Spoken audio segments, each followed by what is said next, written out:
All Alright man, my name's Dustin. I'll be doing the walkthrough on your unit for you today. The way I'm going to do this, I'm just going to start from the front, move our way around, and then we'll go through to the inside of the unit. So in this front storage area here is going to be where your battery compartment's located, as well as the battery disconnect right here. And it even has you a little thing here to actually go by on how to disconnect and connect it. And then also right here from the front is going to be the landing control gears for the front jacks. And then here is going to be the docking light switch, which is a light on the front of the nose cap of your unit. And then here is going to be just some outside solar prep. That way if you want to keep a solar panel hooked up out here to keep your battery charged, this would be a good little thing to go. Moving around over here. Propane tanks, they have been filled up and topped off for you as well. So you have one located here, the other one's going to be located on the opposite side of the unit. Pass-through storage area, as well as the I do believe this is a table that slides outside on the side of the other side of the unit. Spare tires in here as well. City water connection. So it's going to be where, of course, you're going to hook up your main water supply. This here is going to be the black tank flush. And then here is going to be the antifreeze inlet. So the way this is going to actually operate is you hook in a water hose to here, and then you cut it off however long that you'd like it to be. And then should be an access panel. It's 4 screws that holds this panel on right here that for you to remove. Once you remove this panel, there's a valve on the water pump that you're going to have to turn opposite of where it is at the moment. Right now, it's the valve is turned to pull from the onboard fresh tank via water pump. And then to fill up that onboard fresh tank, this is going to be your fill for it. It's gravity fed. And the drain for that is behind your wheels underneath. It's a little white turn valve for you to turn to drain that water on. Cable input. Below here is going to be where the waste dump and gray dump is going to be. So just my assumption here, I think this thing has 2 gray tanks and 1 black tank. So black and gray here is for the bathroom. And then your second dump is going to be in the very far back of the unit. Here. So this is going to be for the kitchen sink. So when you're hooking up, I would recommend buying you an extra hose and then also buying you a Y adapter. So that way you can hook them both into one.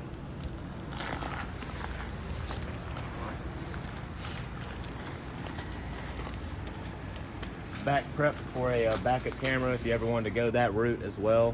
And then also back here is going to be the vent for the cooking area. That way when you're venting out, you had to open this up. But for traveling, you just lock it back down into place.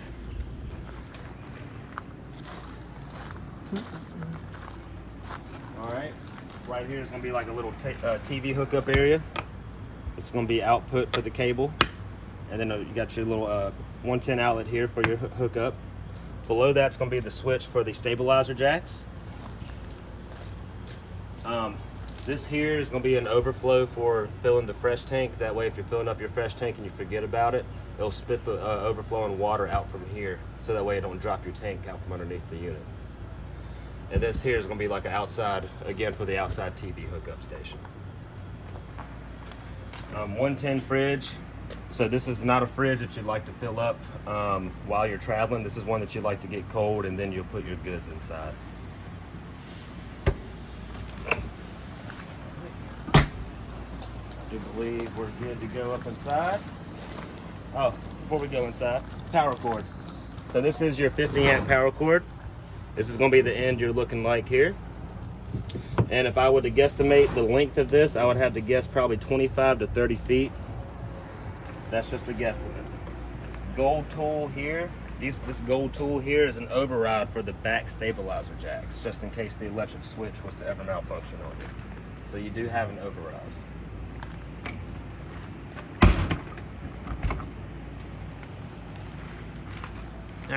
All right, guys, coming into the unit here, this is going to be your main control panel, which is going to be the operations for your slide outs as well as the awning.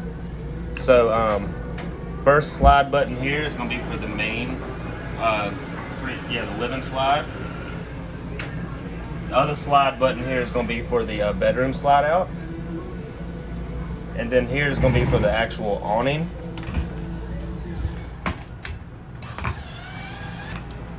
Yep. Cool. And then below that's going to be for all of your lighting. So for your step light, porch light, ODS. The way I look at this is ODS is going to be other door side, and then DS is going to be door side. Then you have aisle, entry, and awning light. So tank heaters. So you do have heating pads underneath your fresh black and gray tanks on this unit. So that way, if you're using this thing in the freezing conditions to ensure your tanks don't freeze up on you, I would recommend you run that. So one thing about this unit is the previous owners on this unit got rid of the tanked water heaters. So technically, you have a tankless on this unit. The easiest way to explain it is going to be for you to not run the electric water heater because the gas, because the tankless is a gas water heater only, not electric. So I would recommend you probably get rid of this switch in the near future. Just get rid of it because you're only going to need this heater switch on, the gas. Water pump switch for pulling from the onboard fresh tank, reading your levels. So let me go again for the tankless. The actual control panel for the tankless water heater itself is right here. So whenever you're not using this, I would recommend you just power it off until you need hot water. Once you need hot water, just come over here, power it on.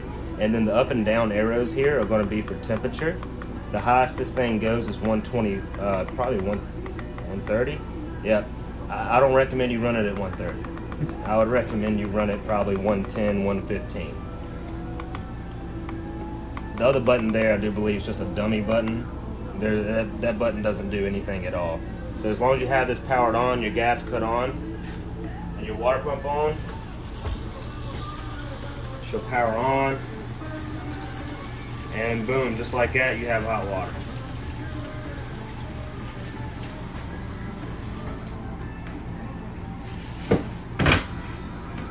While I'm right here in this vicinity, I'll go ahead and hit up on the stove.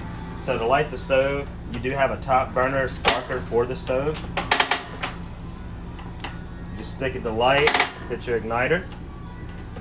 Unfortunately, with your oven, you gotta have a grill lighter to light the oven because this is only a top burner spark.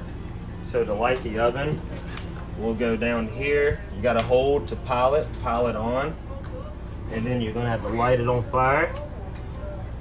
Once we have her lit, we'll cut her on, and boom.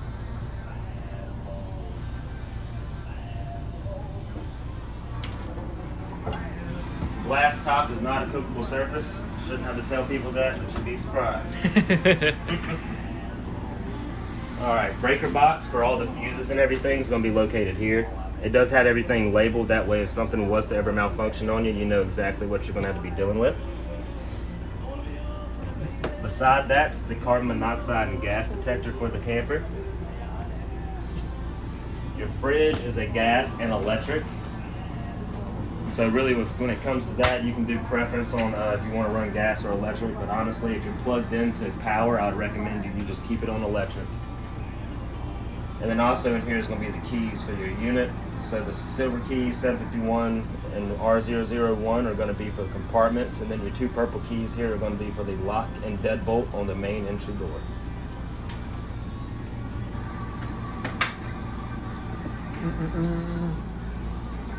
All right. Got you some goodies there. Little goodies.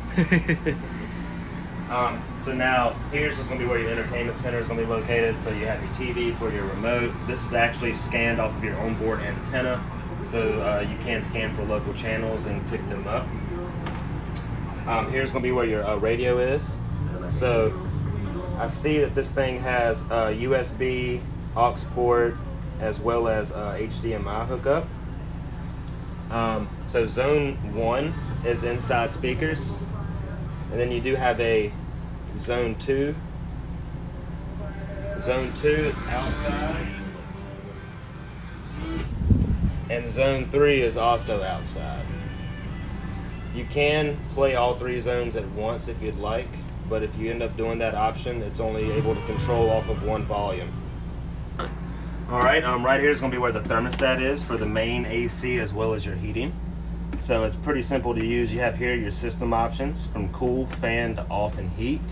And then to the right here is going to be your fan options from auto, low, or high. And then you can just run the fan on high or low yourself.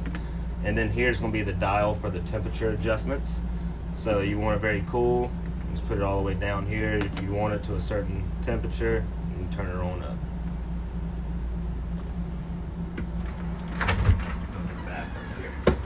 So rolling into the bathroom area, you do have 2 light switches here, 1, 2 for the main lighting, and then above that here is going to be for your vent fan.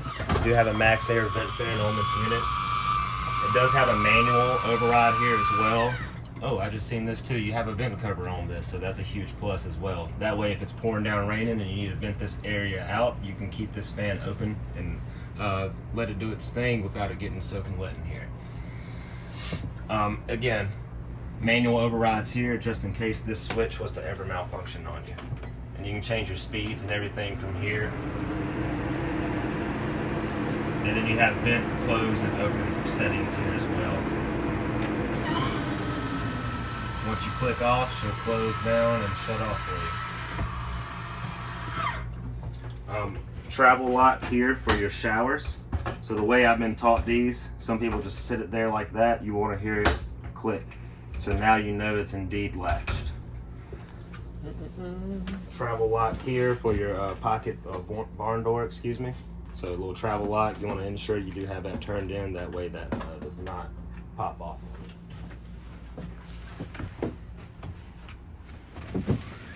You have your storage area under here, which you see it goes pretty far back, so that way you do have plenty of storage space in here. Thermostat right here for this AC. So this thermostat here is only going to control AC. It does say it controls heat, but I'm sure to you it's lying. It's only going to run AC. The one that's going to run heat is your main one down there.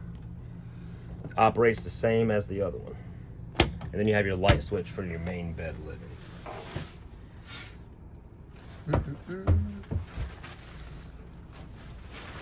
Lighting here. You do have a charging station here. This charge center is actually a 12 volt. So say you just need to come in here and charge a phone or anything for any reason and you don't have shore power available, then that outlet, only that outlet will have power.